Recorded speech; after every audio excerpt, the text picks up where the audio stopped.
सोलापुरातील सरकारी वकील प्रदीपसिंग राजपूत यांनी 100 जन्मठेपबद्दल 100 सामाजिक उपक्रम या अंतर्गत आस्था रोटी बँक संस्थेच्या सहयोगाने छत्रपती शिवाजी महाराज सर्वोपचार रुग्णालय येथे आषाढी एकादशीच्या निमित्ताने गरजू रुग्ण व त्यांचे नातेवाईक यांना फराळाच्या साहित्याचे वाटप करण्यात आले। जिल्हा सरकारी वकील प्रदीपसिंग राजपूत यांच्या हस्ते या कार्यक्रमाचे उद्घाटन करण्यात आले होते। प्रथम श्री विठ्ठल प्रतिमेचे पूजन भक्तिभावाने करत आरती करून 300 रुग्ण व त्यांचे नातेवाईक यांना फराळाचे वाटप करण्यात आले होते।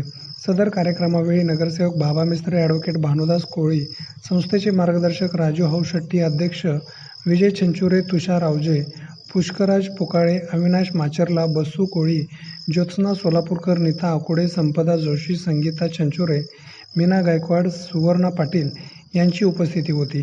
सदर कार्यक्रमावेळी सरकारी वकील प्रदीपसिंग राजपूत यांनी मनोगत व्यक्त करताना आस्था रोटी बँक सदैव समाज हितात गरजू रुग्ण व नातेवाईक यांच्यापर्यंत पोहोचून सामाजिक बांधिलकी जोपासत व माणुसकी जोपासत त्याबद्दल संस्थेच्या कार्यास शुभेच्छा दिल्या।